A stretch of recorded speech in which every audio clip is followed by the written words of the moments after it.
আমার 10 কাঠা জমি আছে। 10 কাঠা। জি। তো এই বেগুনটা আপনি কতদিন পর পর এখান থেকে তুলতে পারেন? বেগুন 5-6 দিন পর পর তোলা যায়। 5-6 দিন পর পর আপনি এখান থেকে কতটুকু বেগুন তুলতে পারেন? এই 5 মণ, 6 মণ, 7 মণ, 8 মণ পর্যন্ত আমি তুলেছি আর কি 10 কাঠা জমিতে। এই 10 কাঠা ক্ষেত থেকে আপনি 10 মণ তুলতে পেরেছেন 10 মণও এই তুলেছি। কাঠি বেগুন? কাঠি বেগুন। আসসালামু আলাইকুম আমার কৃষক ভাইরা, আপনারা সবাই কেমন আছেন? তো আজকে আমি দেখতে পাচ্ছেন বর্তমানে অবস্থান করছি একটা বেগুন খেতে। এগুলা কিন্তু কাঁটালা এবং গোল বেগুন না, এগুলা কিন্তু দেখতে পাচ্ছেন এটার নাম কিন্তু কাঠি বেগুন। দেখতে পাচ্ছেন কত লম্বা লম্বা।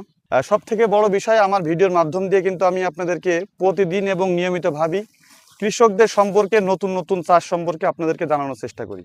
কিভাবে আপনার চাষটা আপনি করলে সেখান থেকে লাভবান হতে পারবেন, এবং এই বেগুন গাছগুলা, এগুলা যেহেতু কাঠি বেগুন গাছ, এগুলা কিভাবে সুরক্ষিত রাখবেন এবং কোন ট্রিটমেন্ট দিলে গাছের তুলনামূলক বেশি কিন্তু ফুল আসবে। দেখতে পাচ্ছেন কত সুন্দর করে কিন্তু ফুলগুলা ফুটে আছে।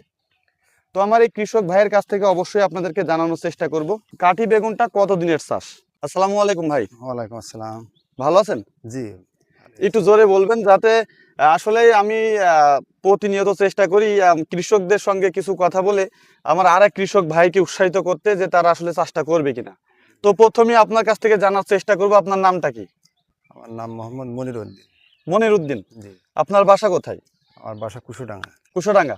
এই কুশোডাঙ্গাটা আসলেই কোন জেলার ভিতরে এবং কোন ইউনিয়নের মধ্যে পড়েছে, এটা একটু জানাবেন আমাদের।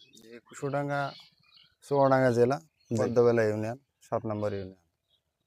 তো এটা আপনি কতটুকু ভুঁই জোড়ে করেছেন? আমার 10 কাঠা জমি আছে। 10 কাঠা। জি। তো এই 10 কাঠা জমিতে আপনি এই বেগুনটা প্রথম থেকে শেষ পর্যন্ত লাগিয়ে এই যে তুলার মতো করতে আপনার কেমন টাকা খরচ হয়েছে? 10 কাঠা জমিতে খুব বেশি খরচ হয় না। আচ্ছা।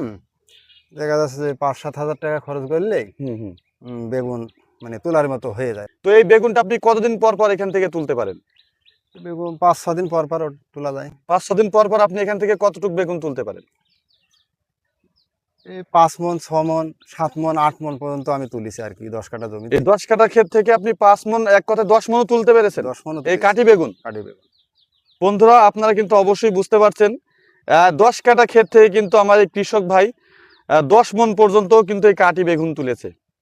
তো ভাই, আমি আরেকটা কথা আপনার কাছ থেকে জানতে চাচ্ছি, এই কাঠি বেগুনগুলো আসলে আপনারা কিভাবে বিক্রয় করেন এবং এইগুলা কেমন টাকা মন বিক্রি করে থাকেন আপনি?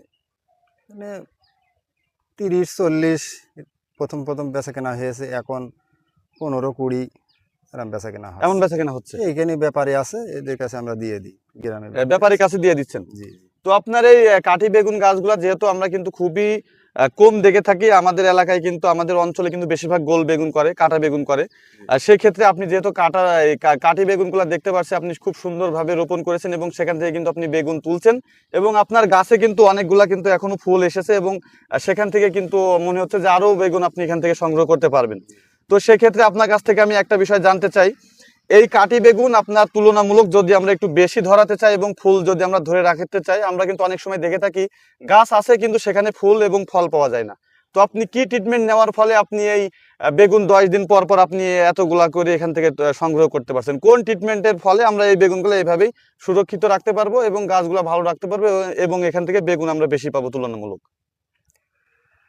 তো এই বেগুনটা হইলো যদি মানে ফলন বেশি নিতে হয় তাহলে অ্যামিস্টার টপ আছে। আচ্ছা।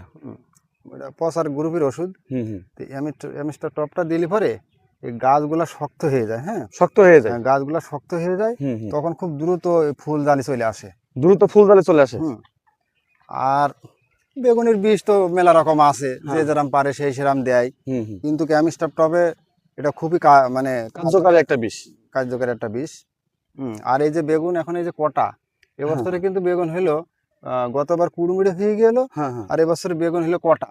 আচ্ছা মানে আচ্ছা। কটা হয়ে হলুদ মতো হয়ে গিয়েছে। আচ্ছা আচ্ছা। মানে এর জন্য আমি মানে চন্দ্রা বিষ আছে একটা, মানে এই বিষটা দিয়ে যাই হোক অনেকটা আমি মানে উপকার পাইছে আর কি। উপকার পাইছেন। হুম। তো আপনি এই বেগুনটা কি আপনি কাটি বেগুন অনেক ক্ষেত্রে আমরা দেখে থাকি গোল বেগুন কাটা বেগুন লাগাইছে, তো আপনি কাটি বেগুন লাগাইছেন, এটা কি আপনি প্রতি বছর এই বেগুনটাই করেন নাকি আপনি এই প্রথম করছেন এই বেগুন চাষটা? না, আমি প্রত্যেক বছরই কাঠি বেগুন করি। প্রতি বছরে কাটি বেগুনটাই করেন। এই কাটি বেগুন করার আসলে কারণটা কি? আপনি কি ওই বেগুন থেকে এখান থেকে আপনি ইনকাম বেশি করতে পারেন এই কারণে, নাকি আপনার এই বেগুনগুলো আপনার দীর্ঘদিন ধরে আপনি এই বেগুনগুলো তোলা বেচা করতে পারেন, এই বিষয়ে একটু বলবেন। দীর্ঘদিন ধরেও রাখা যায় বেগুনটা, আর অতিরিক্ত ধরন, ঠিক আছে, কাটি বেগুন ধরন বেশি। ধরন বেশি, 3-4 মাস বেচা কেনা করলেই হুম হুম দেখেছি যে আমার এই 10 কাঠা জমিতে আমি হয়তো এই 3 মাস বেচা কেনা করছি, হুম হুম। তাতে করে প্রায় 50,000 টাকা আমি বেচা কেনা করে ফেলেছি। প্রায় 50,000 টাকার। তো যদি আমার এই ভিডিওর মাধ্যম দিয়ে যদি আরো অন্য কৃষক যদি আপনার এই কথাগুলো শুনে তাদের আগ্রহ হতে পারে যে আমরা এই কাঠি বেগুনটা করব, তো সেক্ষেত্রে এই কাঠি বেগুন আপনার এই গাছ কিংবা আপনার এই বীজ কোথা থেকে সংগ্রহ করলে তারা এই বেগুনটা করতে পারবে? না, এখানে পাশাপাশি যেখানে হোক বাজার আছে, ডিলার আছে, হুম হুম। ডিলারের মাধ্যম দিয়েও বেতন পাওয়া যায়, তাদের কাছ থেকে আনলে আনা যায়। আনা যায়। জি। তো আমার কৃষক ভাইরা, আমার সেই কৃষক ভাইয়ের কাছ থেকে কিন্তু আমি এই বিষয়টা আপনাদেরকে একটু জানানোর চেষ্টা করলাম। তুলনামূলক কিন্তু আমরা দেখে থাকি অন্য জাতের বেগুন কিন্তু আমাদের চুয়াডাঙ্গা জেলাতে কিন্তু বেশি হয়, কিন্তু আমার এই ভাই এই কাঠি বেগুনটা করেছে। কেন করেছে আপনারা কিন্তু তার মুখ থেকেই শুনতে পারলেন। এই বেগুনটা কিন্তু ধরন বেশি এবং এখান থেকে সে লাভ বেশি, এক কথায় স্বয়ংসম্পূর্ণ এবং লাভজনক একটা চাষ, যার ফলে কিন্তু সে কারোর দেখা দেখি না নিজের মন মতোই কিন্তু এই কাঠি বেগুনটা চাষ করেছে। চাইলে আপনারা অবশ্যই করতে পারেন। অবশ্যই আমি পরবর্তী ভিডিওতে আমার ভাইয়ের মাধ্যম দিয়ে আপনাদেরকে জানানোর চেষ্টা করব প্রথম থেকে শেষ পর্যন্ত কোন পরিচর্যাগুলো করলে আপনার এই বেগুন ক্ষেতটা আপনি ভালো রাখতে পারবেন এবং সুরক্ষিত রাখতে পারবেন। তো আজকের মতো আমাদের ভিডিওটা আমরা এখানে শেষ করছি, যেহেতু ভাই কাজে ব্যস্ত, যেহেতু সকালে আসছে, কারণ এই শীতের মৌসুমে কিন্তু কৃষকদের কিন্তু সকালে উঠা কিন্তু খুবই কষ্ট, তারপরেও কিন্তু সে শীত কিন্তু না মেনে কিন্তু উঠে কিন্তু ভিজে গেছে, দেখতে পাচ্ছেন অনেকখানি। যেহেতু কাজ অনেক ব্যস্ত, তার আমি আজকের মতো আর জ্বালাচ্ছি না। তো সবাই সুস্থ থাকবেন, ভালো থাকবেন। যদি আমার ভিডিও দেখে আপনাদের একটু উপকারিতা হয়, অবশ্যই আমার কমেন্টে জানিয়ে যাবেন। ধন্যবাদ।